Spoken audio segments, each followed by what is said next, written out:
Good morning everybody. हम लोग hexagonal unit cell की बातें कर रहे थे।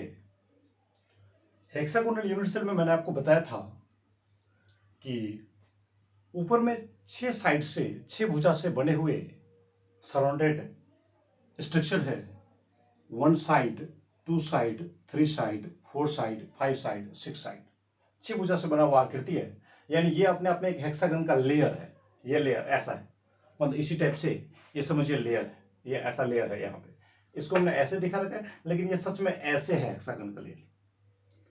अब उसी 6 गोले से बना हुआ डिजाइन नीचे भी है, तो मतलब नीचे भी एक लेयर है। ठीक इस प्रकार से जैसे ये लेयर है, ऐसे ऊपर एक लेयर है, नीचे एक लेयर है, ऊपर लेयर, नीचे लेयर, और इन ऊपर नीचे के बीच में ये 3 गोला होता है जो इन दोनों के बीच में स्थित होता है। इसकी आकृति अगर बनाने की कोशिश करेंगे तो देखिए हेक्सागन का डिजाइन कुछ इस प्रकार से बनता है। जरा गौर से देखिएगा। बस लास्ट टाइम मैं आपको दिखा रहा हूं। Very very important area. Solid state का सबसे खतरनाक कॉन्सेप्ट हमारा हेक्सागोनल यूनिट सेल होता है, जो कि हर जगह आपको नहीं मिलता है और इससे अक्सर एडवांस में क्वेश्चन पूछे जाते हैं। तो उम्मीद है कि आप इस टॉपिक को बहुत ही बारीकी से पढ़ाई करेंगे, क्योंकि जनरल बातें तो हर आदमी आपको पढ़ा देंगे और हर जगह आपको मिल जाएगा, लेकिन ये बातें आपको हर जगह नहीं मिल पाएगा। इसलिए थोड़ा इसको ध्यान से पढ़ें। ये देखिए, ये हेक्सागन का लेयर, यहाँ भी लेयर है, ये हेक्सागन का लेयर, ये लेयर है, और इस बीच में 3 गोले हैं। 3 गोले हैं ठीक इस प्रकार से। कैसे? तो देखिए मैं 3 गोले को भी अटका देता हूं।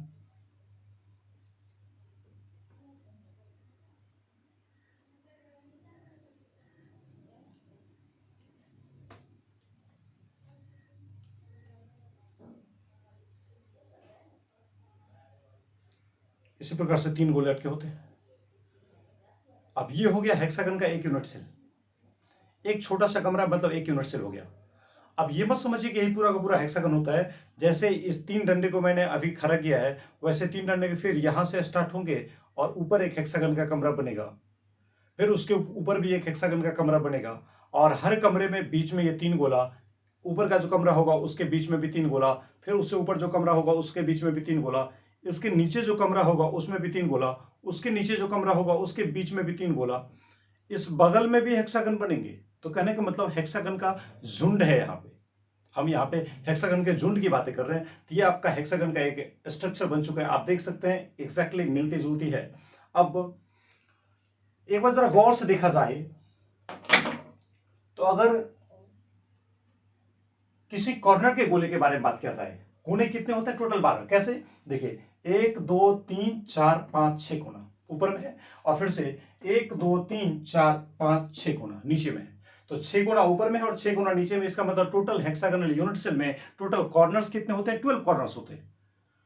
अब एक कोना का कंट्रीब्यूशन अगर देखा जाए, जैसे इस कोना की कंट्रीब्यूशन देखा जाए कितने कमरे में जाएंगे, तो जरा गौर से देख सकते हैं। ये एक लेयर है, इसके ऊपर भी हेक्सागन, इसके नीचे भी हेक्सागन, इसके बगल में भी क्या होगा? हेक्सागन का ही कमरा होगा। तो मैं आपको एक छोटा सा ढांचा बना के आपको समझा सकता हूं इस बातों को। थोड़ा देखिएगा कि एक कॉर्नर वाकई में कितने हेक्सागन में कॉमन होते हैं, कितने हेक्सागन में बढ़ जाते हैं। थोड़ा गौर से समझिएगा बातों को। जैसे देखिए ये अपने आप में एक हेक्सागन है, हेक्सागन का एक लेयर है। इसी डिजाइन से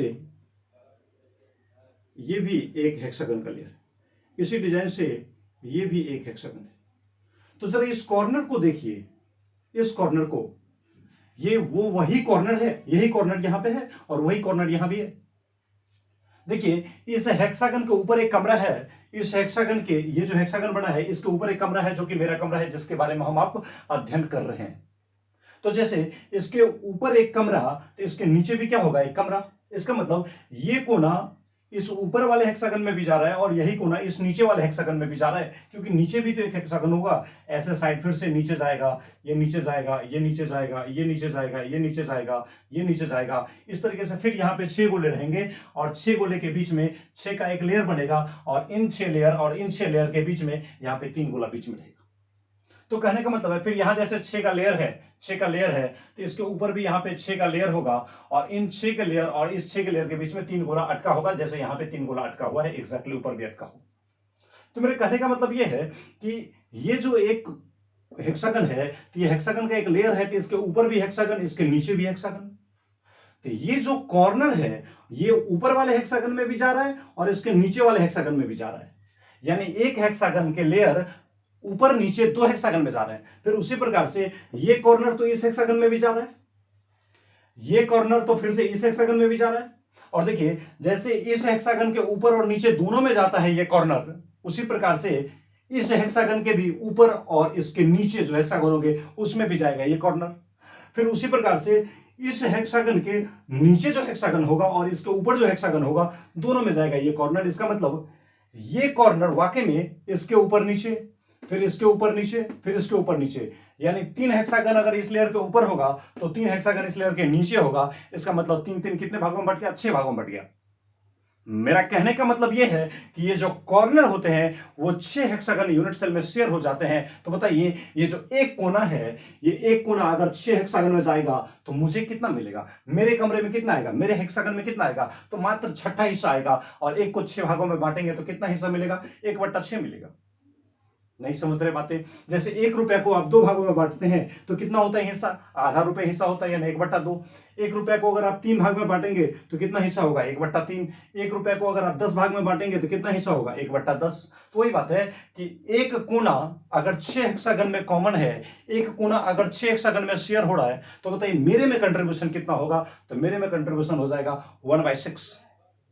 तो कहने का मतलब मेरा यह है कि इस पूरे हेक्सागोनल यूनिट सेल की अगर बात किया जाए तो इसमें टोटल 12 कॉर्नर है, लेकिन एक कोना का कंट्रीब्यूशन, एक कोना का योगदान मेरे वाले हेक्सागन में मात्र 1/6 होता है। नहीं समझ रहे क्या? तो इसका मतलब 12 कॉर्नर से कितना होगा? तो एक कोना का योगदान 1/6। तो ऐसे ऐसे 6 कोना ऊपर में है और 6 कोना नीचे में है। इस तरीके से एक कोना से 1/6 तो 12 कोना से आएगा, 12 गुना 1/6 यानी टोटल आ जाएगा 2। तो मेरे कहने का मतलब यह है कि कॉर्नर से दो एटम हमारे यूनिट सेल में आते हैं। इसी प्रकार से देखिए इस फेस की बातें कीजिए, इस फेस की बातें कीजिए। इस फेस को अगर मारेगा खच, इस फेस के गोला को अगर मारेंगे खच, आप कॉमन सेंस लगाइए। यहां जो बीच में फेस में गोले हैं ये क्या है? एक हेक्सागन का लेयर है, इसके ऊपर भी हेक्सागन का एक कमरा है, इसके नीचे भी हेक्सागन का एक कमरा है। और जैसे इसको मारेंगे खच तो खच मारने से क्या होगा? ये जो बीच वाला गोला है, ये जो बीच वाला गोला है, ये बीच वाला गोला आधा जाएगा ऊपर के हेक्सागन में और आधा जाएगा मेरे वाले हेक्सागन में, नीचे वाले हेक्सागन में। नहीं समझ रहे क्या? मेरे कहने का मतलब यह है कि यहाँ पे ये जो हेक्सागन का लेयर है इसको जैसे ही मारेंगे बीच से खच, तो खच मारने से क्या होगा? ये जो बीच वाला गोला है, कोना को तो मैंने देख लिया, ये 6 कोना, 1 2 3 4 5 6 कोना देख लिया कि ये 6 कमरे में बट रहे थे एक कोना।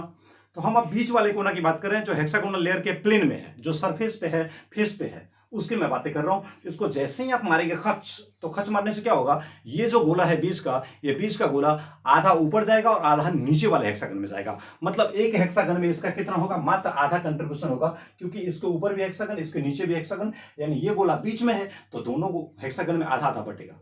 इसका मतलब फेस से कितना आएगा? तो फेस से आएगा 1/2, लेकिन ऊपर के फेस से 1/2 तो नीचे के फेस से भी कितना? 1/2।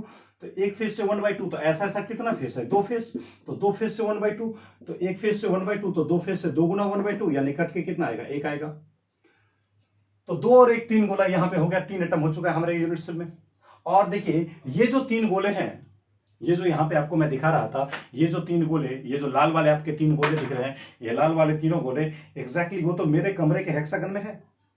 उसमें तो किसी ऊपर वाले का भी योगदान नहीं है, किसी का हिस्सा नहीं है, और किसी नीचे वाले का भी हिस्सा नहीं है, किसी पड़ोसी का भी हिस्सा नहीं है, बगल वाले का भी हिस्सा नहीं है। ये जो 3 लाल वाले गोले आपको दिख रहे हैं ये तो एग्जैक्टली मेरे यूनिट सेल में है, मेरे हेक्सागन में है, मेरे कमरे में है। इसका मतलब इससे मुझे कोई छीन नहीं सकता है, इसमें हम किसी को हिस्सेदारी नहीं दे सकते हैं। ये पूरा का पूरा कंट्रीब्यूशन मेरे ही कमरे में रहेगा। तो देखिए सारे कोना से कितना गोला आया? 2 गोला आया। फेस से ऊपर और नीचे फेस से कितना गोला आया? 1 गोला आया। और ये जो 3 गोला है, 3 लाल वाले गोले दिख रहे हैं, 1 2 और 3, ये तीनों लाल वाले गोले मेरे हेक्सागन के इनसाइड वाले पार्ट में है, अंदर वाले पार्ट में। और जो मेरे कमरे के इनसाइड में है, अंदर में है, उसमें किसी और हेक्सागन का हिस्सा नहीं है। इसका मतलब इसका 100% कंट्रीब्यूशन मेरे ही कमरे में है। यानी कॉर्नर से आया 1/6 तो ऐसा ऐसा 12 गुना से आएगा, 12 गुना 1/6। फिर फेस से आया 1/2 तो ऐसा ऐसा 2 फेस, तो 2 फेस आएगा 2 गुना 1/2। इसी प्रकार से 3 जो है हेक्सागोनल यूनिट सेल में वो इनसाइड पार्ट से आएगा, तो 3 और 1 4 और यहाँ पे 2 है तो 6। इसका मतलब टोटल नंबर ऑफ एटम्स यानी effective number of atoms hexagon का कितना हो जाएगा, यानी जेड का मान कितना हो जाएगा, 6 हो जाएगा। कि टोटल हेक्सागोनल यूनिट सेल में कितने एटम आते हैं तो इसकी संख्या कितना हो जाएगा, 6 हो जाएगा। चलिए अब इस बातों को लिखते हुए हम बातों को आगे बढ़ाते हैं। हमारे कमरे में टोटल कितने एटम होते हैं इसकी संख्या को बताता है जेड, और जेड सबको जोड़ना पड़ेगा। कॉर्नर से आया 2, फेस से आया 1, और इनसाइड वाले पार्ट से, बीच वाले हिस्से से कितना आया, एग्जैक्टली पूरा का पूरा 3। इस प्रकार से हमें टोटल एटम कितना हो जाएगा हेक्सागोनल यूनिट सेल का, जेड का मान कितना हो जाएगा, तो 6 हो जाएगा। चलिए अब बातों को आगे बढ़ाते हुए नोट कीजिएगा, मेरे साथ साथ लिखिएगा मैं जो लिख रहा हूं। बताइए हेक्सागन में टोटल कितने कॉर्नर होते हैं, 1 2 3 4 5 6 7 8 9 10 11 12। टोटल कितने कॉर्नर, 12 कॉर्नर्स। तो हम पहला लाइन ये लिखते हैं कि there are 12 corners in a, there are 12 corners in a hexagonal unit cell. Total 12 कोना होता है हेक्सागोनल यूनिट सेल में, और इसके साथ हम ये भी बोल रहे हैं कि एक जो कॉर्नर होता है वो कॉमन होता है कितने, तो 6 हेक्सागोनल यूनिट सेल में, यानी 6 हेक्सागन में। तो इसको हम ऐसे लिखते हैं, 1 corner is common in 6 hexagonal unit cell. Line ये है कि there are 12 corners in hexagonal unit cell. Hexagonal unit cell में टोटल 12 कॉर्नर होते हैं। 1 corner is common in 6 hexagonal unit cell. एक कॉर्नर जो होता है वो 6 हेक्सागोनल यूनिट सेल में कॉमन होता है। अतः कॉर्नर से अगर कंट्रीब्यूशन की बात किया जाए तो 1 गुना से 1/6, तो हम इसको लिखते हैं टोटल एटम्स फ्रॉम कॉर्नर कितना हो जाएगा। तो देखिएगा इस लाइन का निचोड़ मैं यहां पे लिख रहा हूं कि एक कोना से, इसको यहां पे थोड़ा एक लाइन और जोड़ दे तो लाइन थोड़ा अच्छा हो जाएगा। There are 12 corners in hexagonal unit cell. Hexagonal unit cell में टोटल 12 कॉर्नर होते हैं। 1 corner is common in 6 hexagonal unit cell. एक कॉर्नर जो होता है वो 6 हेक्सागोनल यूनिट सेल में कॉमन होता है। हेंस कंट्रीब्यूशन, अतः योगदान फ्रॉम 1 कॉर्नर इन 1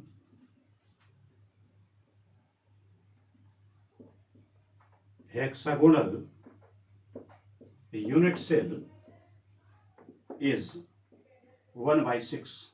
देखिए लाइन ये बता रहा है कि there are 12 corners in hexagonal unit cell. Hexagonal unit cell में टोटल 12 कोने होते हैं। 1 corner is common in 6 hexagonal unit cell. एक कॉर्नर जो होता है वो 6 हेक्सागोनल यूनिट सेल में कॉमन होता है। अतः इसका कंट्रीब्यूशन एक कोना से एक हेक्सागोनल यूनिट सेल में कितना होगा, 1/6 होगा। इसका मतलब टोटल कोना से कितना होगा, तो लिखते हैं total number of atoms in 1 unit cell from corner बराबर कितना होगा। देखिए total number of atoms, total atom की संख्या इन 1 यूनिट सेल, एक यूनिट सेल में from all corners, from all corners कितना होगा। तो देखिए एक कोना से आता है 1/6, तो 12 कोना से आएगा 12 गुना 1/6। इसको अगर कैंसिल किया जाए तो 6 दूनी 12, यानी कितना आ जाएगा, 2 एटम्स आ जाएगा। यानी अगर कोना से बात किया जाए कि टोटल एटम कॉर्नर से कितना हमें हिस्सा होगा, तो एक कोना से आएगा 1/6, इसका मतलब 12 कोना से आएगा 12 गुना 1/6, तो 6 दूनी 12, यानी 2 एटम आएगा। तो मेरे कहने का मतलब यह है कि आप कॉर्नर की बातें समझ चुके हैं। अब मैं इसको मिटा देता हूं, नोट कर लीजिए फटाफट इसको जल्दी में। मैं फिर से यहीं पे अगला लाइन नोट करूंगा। इस फिगर को अभी मिटाना नहीं चाहता हूं क्योंकि इससे बहुत सारे बातें मैं अभी सिखाना चाहता हूं। तो देखिए बोल रहा है क्या, there are 12 corners in hexagonal unit cell. Hexagonal unit cell में टोटल 12 कोने होते हैं, क्योंकि ऊपर में 6 कॉर्नर होता है और नीचे में भी 6 कॉर्नर होता है। तो एक कॉर्नर, एक हेक्सागन के कमरे में, यानी एक इस कमरे में टोटल 12 कॉर्नर हो जाएंगे। बोल रहा है one corner is common in 6 hexagonal unit cell. कैसे होता है मैंने समझा दिया था। ये जो कोना है वो इसके ऊपर भी जाएगा, इसके नीचे भी जाएगा, यहां के ऊपर जाएगा, यहां के नीचे जाएगा, फिर यहां के ऊपर जाएगा, यहां के नीचे जाएगा। इस तरीके से 6 हेक्सागन के यूनिट सेल में जाएंगे ये कॉर्नर।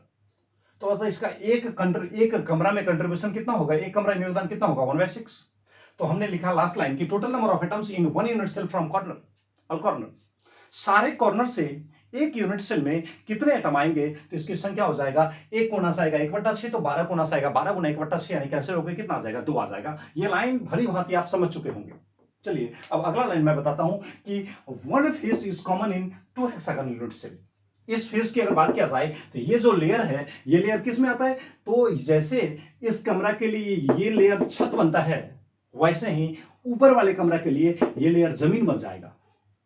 नहीं समझ रहे हैं बात क्या, जैसे हमारा मान लीजिए हमारा कमरा है, तो इस कमरा का ये छत बनेगा, ये जो हेक्सागन है ऐसे करके ये छत बनेगा। तो इस ऊपर में जो आदमी रह रहा है उसके लिए ये मेरा छत जमीन बन जाएगा। इसका मतलब ये जो बीच में गोला है, ये बीच का गोला मेरे कमरे में भी आएगा और इससे ऊपर वाले कमरे में भी जाएगा। मेरे कहने का मतलब आप समझ गए होंगे। यानी मेरा सिर्फ हिस्सा एक फेस से आएगा 1/2।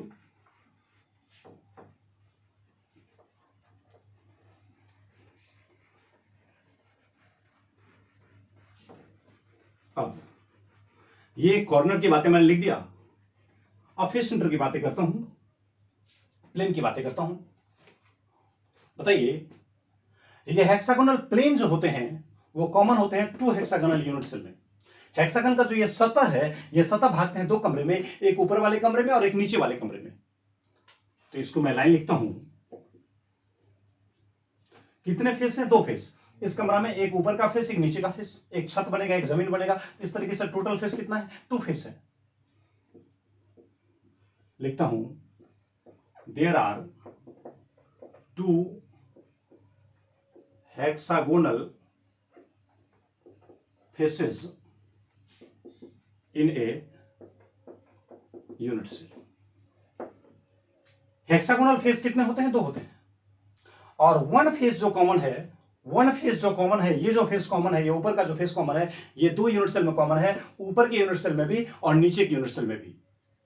इसको हम लिखते हैं, one face is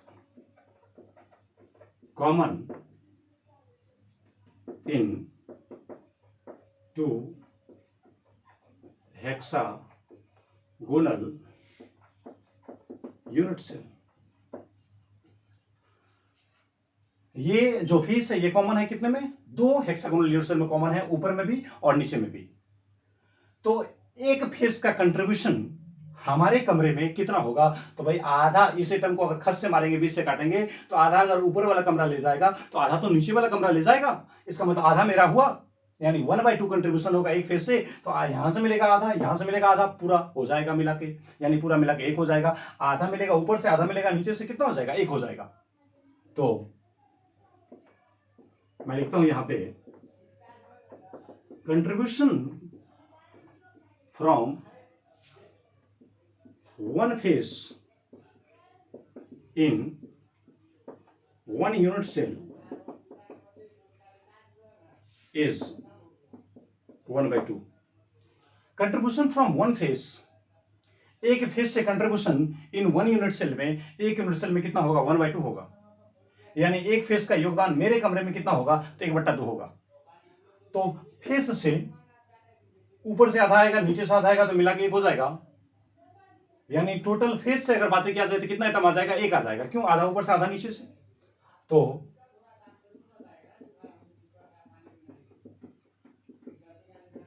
total number of atoms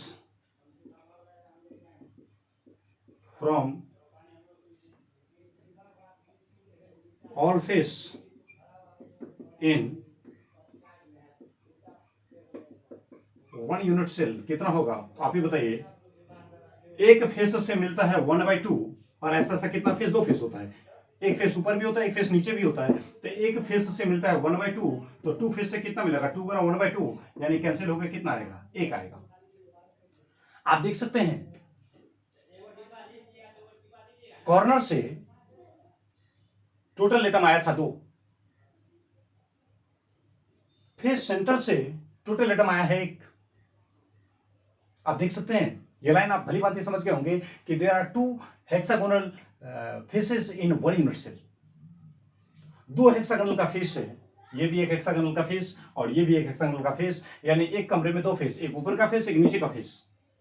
आगे बोल रहा है 1 face is common in 2 hexagonal unit cell. ये जो एक फेस है ये कॉमन है 2 हेक्सागोनल यूनिट सेल में, एक ऊपर के हेक्सागोनल यूनिट सेल में और एक नीचे वाले हेक्सागोनल यूनिट सेल में।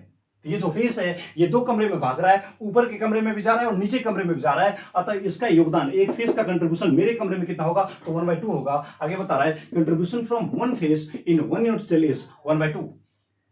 एक फेस का कंट्रीब्यूशन हमारे कमरे में एक यूनिट सेल में कितना होगा, 1/2 होगा। तो ऐसा ऐसा 2 फेस हमारे पास है, तो total number of atoms from all face in 1 unit cell. All face मतलब 2 ही फेस तो है, एक ऊपर का फेस, एक नीचे का फेस। तो इसका मतलब एक फेस आएगा 1/2, तो 2 फेस आएगा 2 गुना 1/2, यानी करके कितना आएगा, 1 आ जाएगा। यानी यहां से फेस से आ जाएगा 1 गुना, 1 एटम आ जाएगा। इसको मिटा दिया जाए, फिर से मैं अगली बातें करूंगा। तो याद रखिएगा इससे पहले कॉर्नर से आया था 2, फेस से आया है 1, तो कितना हो गया 3। और ये जो 3 गोले हैं, ये 3 गोले इस कमरे के एग्जैक्टली बीच में है। ये हमारे कमरे के इनसाइड वाले पार्ट में है, आंतरिक भाग में है। इसमें किसी और यूनिट सेल का हिस्सा नहीं है, यानी ये पूरा का पूरा गोला मेरा अपना है। तो there are 3 atoms are present inside the hexagonal unit cell. हमारे हेक्सागोनल यूनिट सेल में टोटल 3 एटम जो कि हैं बिल्कुल आंतरिक भागों में। इसमें किसी एक्सटर्नल यूनिट सेल का, एक्सटर्नल हेक्सागोनल का कोई पार्टिसिपेंट नहीं होगा। तो मैं इसको मिटा देता हूं line.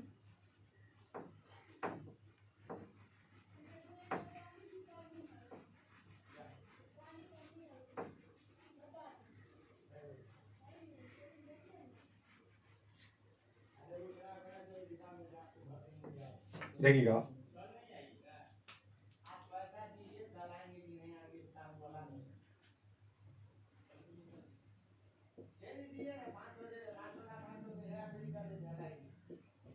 There are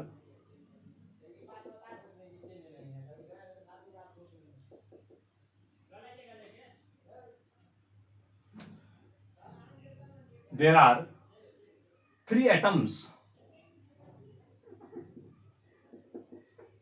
inside the hexagonal unit cell. There are 3 atoms inside the hexagonal unit cell. Hexagonal unit cell के 3 एटम जो है वो एग्जैक्टली बीच में है। इस 3 एटम में किसी और का हिस्सा नहीं है। तो अब हम निकालना चाहते हैं इस पूरे हेक्सागोनल यूनिट सेल का Z कितना होगा। तो मैं यहां से आपको निकाल के देना चाहता हूं Z क्या बताता है, total number of atoms in 1 unit cell. एक यूनिट सेल में टोटल कितने एटम होते हैं, इसी की संख्या को क्या बोलते हैं, Z बोलते हैं। तो मैं यहां पे लिख रहा हूं Z क्या बता रहा है, तो देखिएगा total number of atoms in 1 hexagonal unit cell, ये कितना आएगा। देखिए total number of atoms in 1 hexagonal unit cell.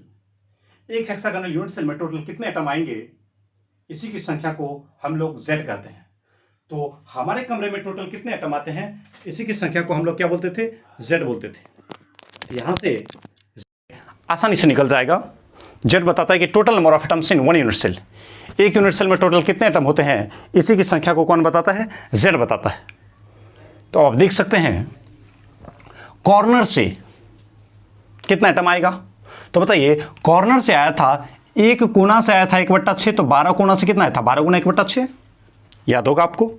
फिर से फेस से एक फेज से आया था 1/2, तो 2 फेज से आया था 2 गुना 1/2 प्लस इनसाइड पार्ट से कितना आया था, 3 आया था।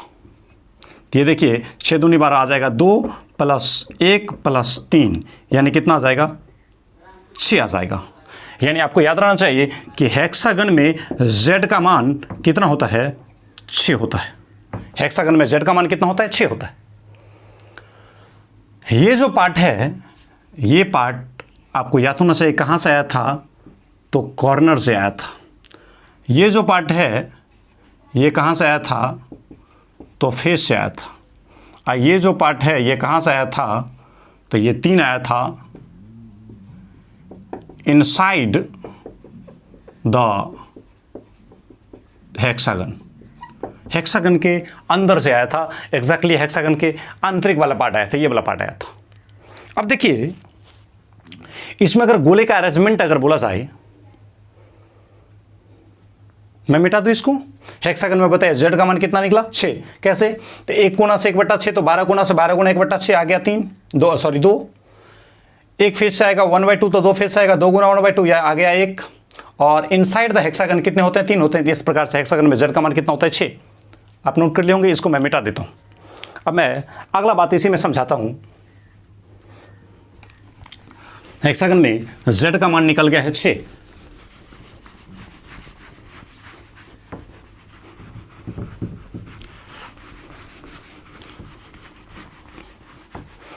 अब इसको देख सकते हैं एक लाइन कि हेक्सागन में अगर कोऑर्डिनेशन नंबर पूछा जाए कि हेक्सागोनल यूनिट सेल का कोऑर्डिनेशन नंबर कितना होता है, कोऑर्डिनेशन नंबर किसको बोलते हैं, तो देखिए कोऑर्डिनेशन नंबर किसको बोलते हैं, तो सबसे पास के पड़ोसी की संख्या। कोऑर्डिनेशन नंबर का मतलब ही होता है सबसे पास के पड़ोसी की संख्या को बोलते हैं कोऑर्डिनेशन नंबर। रगड़ा मारने वालों की संख्या को ही बोलते हैं कोऑर्डिनेशन नंबर। छूने वाले की संख्या को ही बोलते हैं कोऑर्डिनेशन नंबर। रगड़ने वाले के एटम की संख्या को ही क्या बोलते हैं, कोऑर्डिनेशन नंबर।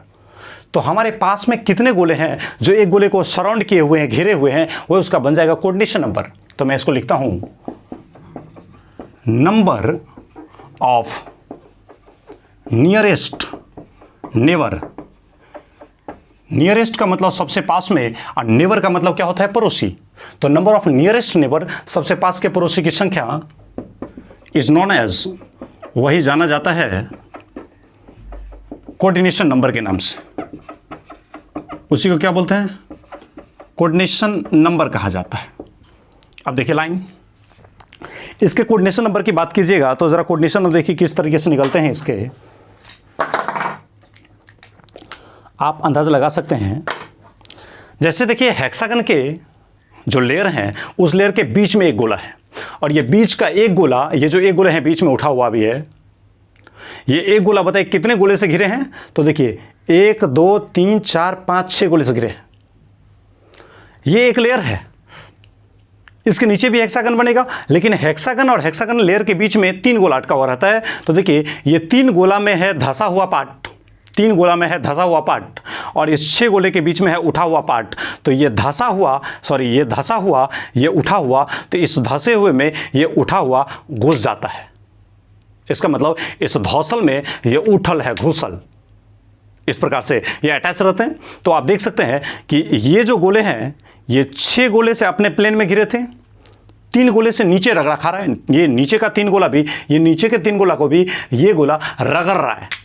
इसका मतलब ये बीच में जो गोले हैं वो 6 गोला अपना प्लेन से रगड़ा खा रहा है, 3 गोला से नीचे से रगड़ा खा रहा है। और आप देख सकते हैं इसको ऐसे, 3 गोला ऊपर में है, इन 3 गोला से ऊपर से रगड़ा खा रहा है। इसका मतलब आप देख सकते हैं कि इन 6 के बीच में जो ये गोले हैं वो कितने गोले से, ये जो बीच में एग्जैक्टली गोले हैं वो कितने गोले से रगड़ा खा रहे हैं, तो 3 रगड़ा नीचे से, 3 रगड़ा ऊपर से, और 6 रगड़ा अपना प्लेन में। तो बताइए कितना हो जाएगा, 3 रगड़ा ऊपर, 3 रगड़ा नीचे और 3 रगड़ा प्लेन में। तो 6 और 3 9 और 3 12, यानी टोटल कोऑर्डिनेशन नंबर कितना हो जाएगा, 12 हो जाएगा। इसका मतलब ये निकला कि एफसीसी का कोऑर्डिनेशन नंबर कितना होता है, तो यहां पे हम लिख सकते हैं कि कोऑर्डिनेशन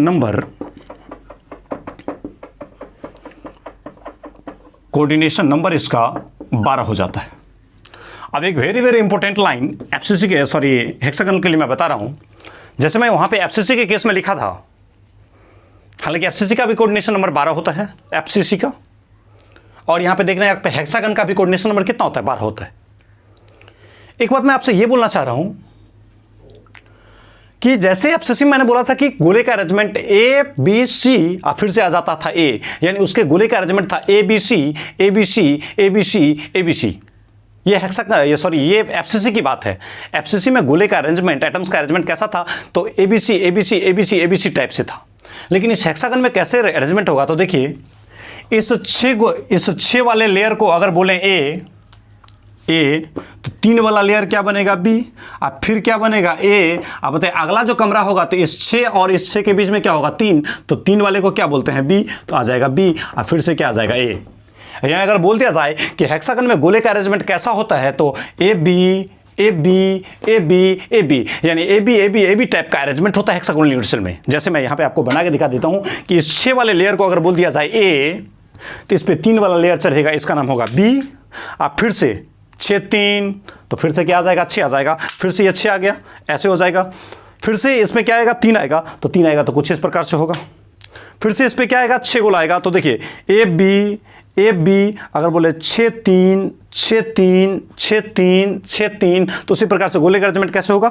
इस अरेंजमेंट को अगर कहा जाए ए टाइप का अरेंजमेंट, तो ये क्या बनेगा बी, और फिर से क्या आ जाएगा ए, और फिर से क्या आ जाएगा बी, और फिर से क्या आ जाएगा ए, फिर से क्या आ जाएगा बी। यानी हेक्सागोनल यूनिवर्सल में गोले का अरेंजमेंट कैसा होता है, तो ए बी टाइप का होता है। तो इसको हम लिख सकते हैं इन hexagonal unit cell atoms follow AB and so on type arrangement, A B type arrangement ऐसा होता है हेक्सागोनल यूनिवर्सल में। गोले का अरेंजमेंट कैसा होता है, तो ए बी 6 वाले को लेयर को हमने बोला ए, तो 3 वाला क्या बनेगा बी। तो इसमें क्या होता है 6 गोला 3 गोला 6 गोला 3 गोला 6 गोला 3 गोला, ऐसे 6 कॉर्नर में गोले हैं, एक बीच में है तो 7 हो जाएगा। लेकिन हम लोग कॉर्नर की बातें कर रहे हैं, तो 6 लेयर, ये हेक्सागन का लेयर, ये ट्रायंगल का लेयर, फिर हेक्सागन का लेयर, फिर ट्रायंगल का लेयर, फिर हेक्सागन का, फिर ट्रायंगल का, इस तरीके से हमारा पैटर्न चलते रहता है। तो आपको बस जानकारी के लिए रहा कि एफसीसी, जैसे एफसीसी में कोऑर्डिनेशन नंबर होता है 12, उसी प्रकार से हेक्सागोनल यूनिवर्सल में भी कोऑर्डिनेशन नंबर कितना होता है 12। अगर ये वीडियो आपको पसंद आई हो तो अवश्य हमारे वीडियो को लाइक करें। किसी भी प्रकार की अगर असुविधा हो रही हो तो पक्के से आप कमेंट करें, और लगातार सेवा रखने के लिए हमारे चैनल को अवश्य ही शेयर और सब्सक्राइब करें। हमारे चैनल का नाम है केमिस्ट्री कार्ड, हमारे चैनल का नाम है केमिस्ट्री कार्ड। और हेक्सागोनल यूनिवर्सल अभी चलेगा, अभी ख़त्म नहीं हुए, तो फिर से मिलते हैं हेक्सागोनल के साथ ही नेक्स्ट लेक्चर में। अब तक थैंक यू।